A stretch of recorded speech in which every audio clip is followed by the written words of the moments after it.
السلام علیکم ورحمۃ اللہ وبرکاتہ۔ امید ہے تمام دوست ٹھیک ٹھاک خیریت سے ہوں گے۔ تو آج امریکہ کے الیکشن کے حوالے سے کچھ بات کر لیتے ہیں۔ آپ میڈیا پہ جا کے دیکھیں تو امریکہ کا الیکشن کے سوا آج نیوز میں اور کوئی بات نہیں ہے، اور اس کی وجہ بھی ہے۔ وجہ یہ ہے کہ اصل میں آج امریکہ کے ساتھ ساتھ ہماری بھی قسمتوں کا فیصلہ ہوگا کہ اگلے جو صدر آئیں گے امریکہ کے، یا امریکہ کے کیا، ہمارے جو اگلے نئے صدر آئیں گے وہ کیا پالیسی ہمیں دیں گے، اور کون ہمارا نیا حکمران بننے جا رہا ہے، کملا ہیرس یا ڈونلڈ ٹرمپ۔ اور اس کی وجہ میں یہ بتانا چاہوں گا کہ ہم آئی ایم ایف کی مقروض ملک ہیں، اور آئی ایم ایف جو ہے وہ امریکہ ہے۔ آئی ایم ایف آپ کو تب تک پیسے نہیں دیتا جب تک امریکہ اسے پرمیشن نہیں دیتا تھا، کہ جب تک امریکہ کی رضامندی اس میں شامل نہ ہو آئی ایم ایف کسی ملک کو ایک پائی تک نہیں دیتا۔ تو جب آئی ایم ایف آپ کو قرض دے کے آپ کا ملک چلا رہا ہوتا ہے تو وہ پھر اپنی پالیسیاں بھی لے کر آتا ہے،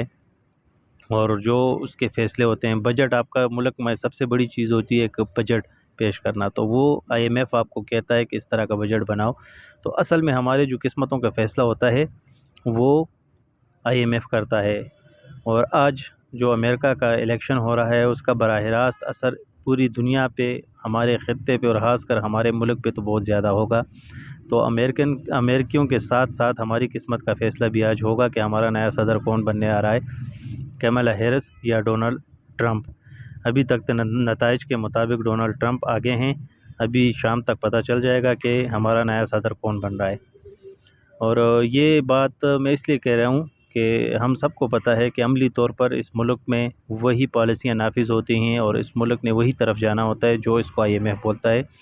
اور اس کی بڑی وجہ یہ ہے کہ آئی ایم ایف آپ کو پیسے دیتا ہے ملک چلانے کے لیے۔ ظاہر سی بات ہے، جو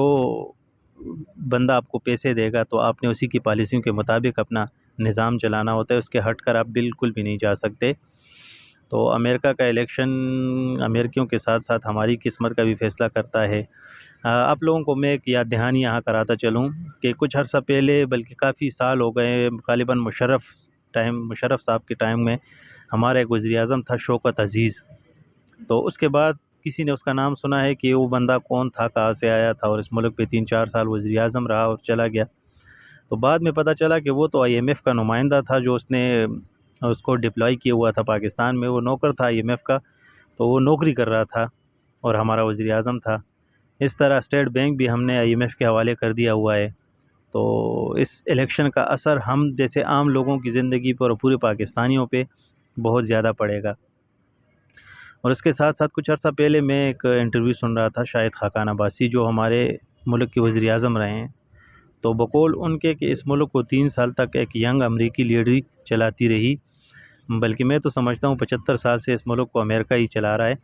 لیکن خیر، یہ ایک وزیر اعظم نے، جو سابقہ وزیر اعظم ہیں، انہوں نے یہ بات کی ہے، تو اس میں سچائی ہوگی کہ اس ملک کو 3 سال تک ایک امریکن ینگ لیڈی چلاتی رہی۔ اب دوسرے کسی ملکوں میں آپ یہ تصور بھی نہیں کر سکتے، لیکن یہاں ایسا ہو رہا ہے۔ تو آج الیکشن امریکہ کا جو ہے اس کا اثر ہماری پالیسیوں پہ ہوگا، ہماری زندگیوں پہ ہوگا، اور وہ جو نیا صدر آئے گا وہ ڈیسائیڈ کرے گا کہ ہم نے ملک کو کس طرح چلانا ہے اور کس طرف چلانا ہے۔ کیونکہ دنیا میں جو بھی واقعات رونما ہوتے ہیں اس کا براہ راست اثر کمزور اکانومی والے ملکوں پہ ہوتا ہے، اور ہم ماشاءاللہ سے اس میں سب سے اوپر ہیں۔ جیسے کہ آپ نے دیکھا ہوگا کہ جو رشیا اور یوکرین کی لڑائی ہوئی تھی، وہ مہنگائی آپ نے دیکھی ہوگی جو آسمان سے باتیں کر رہی تھی، ایسے لگ رہا تھا جیسے رشیا یا یوکرین میں ہم کسی سائڈ سے لڑ رہے ہیں، حالانکہ ہمارے اس جنگ سے نہ بلا واسطہ اور نہ ڈائریکٹلی کوئی کسی قسم کا ہمارا اس کے ساتھ ریلیشن نہیں تھا، نہ اس کے ساتھ ہمارا کوئی تعلق تھا،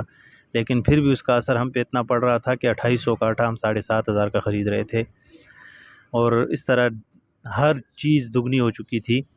جب سے وہ رشیا کی وہ لڑائی چل رہی تھی۔ جو پیٹرول کے ریٹس تھے وہ بھی آپ کو پتہ ہے کہ کہاں سے کہاں تک پہنچ گئے تھے۔ تو یہ امریکہ کا الیکشن ایسا ہوتا ہے کہ اس نے پوری دنیا کو نئی پالیسی دینی ہوتی ہے، تو اس کا اثر ہم پہ بہت زیادہ ہوتا ہے۔ میں تو یہ سمجھتا ہوں کہ پاکستان کے الیکشن سے زیادہ یہ امریکہ کا جو الیکشن ہے اس کا کردار ہوتا ہے ہمارے اس میں۔ تو ہم یہ دعائی کر سکتے ہیں کوئی اچھا سا حکمران آئے جو کوئی اچھی سی پالیسی ہے یہ پاکستان کے لیے بنائے تاکہ ہماری زندگی تھوڑی بہتر ہو سکے اور یہ جو مشکلات کے حالات ہیں یہ تھوڑے کم ہو سکیں، کیونکہ ہم نے ملک 75 سالوں سے یہ IMF کے اس پہ چل رہا ہے اور آگے بھی کوئی چانسز نہیں ہے، کیونکہ اب ہم اتنا زیادہ قرضہ لے چکے ہیں کہ اس کو ختم کرنے کے لیے ہم مزید قرضے لے رہے ہیں، اور وہ قرضے بڑھتے بڑھتے بڑھتے ایک ٹائم تھا جب عمران خان اسٹیج پہ کھڑے ہو کے کہتے تھے کہ ہم پہ 30,000 ارب روپے کا قرض آئے، پھر بعد میں جب اس کی حکومت آئی تو وہ قرض بڑھ کے $45,000 پہ پہنچا، پھر اس کے بعد جب نگران آئیں تو وہ کوئی 60,000 ارب سے کراس کر گئے، اور ابھی جو ایگزیکٹ فگر تو میرے پاس نہیں ہے لیکن یہ ہے کہ 100 ارب ڈالر سے اوپر میرے خیال سے یا اس طرح کا قرضہ ہمارے اوپر ابھی موجود ہے، اور ہم مزید ہر سال مزید اس میں اضافہ کرتے جا رہے ہیں، تو اس الیکشن کا ہم پہ اور پوری دنیا پہ بہت اثر پڑے گا کہ اب دنیا نے آگے کس ڈائریکشن میں چلنا ہے۔ تو یہی تھی امریکہ کے الیکشن کے حوالے سے میرا ایک معمولی سے تجزیہ، میں نے کہا چلو دوستوں کے ساتھ شیئر کر لیتے ہیں، اگر ویڈیو پسند آئے تو ویڈیو کو شیئر کریں، اور ملتے ہیں نیکسٹ کسی ویڈیو میں، تب تک کے لیے اللہ حافظ۔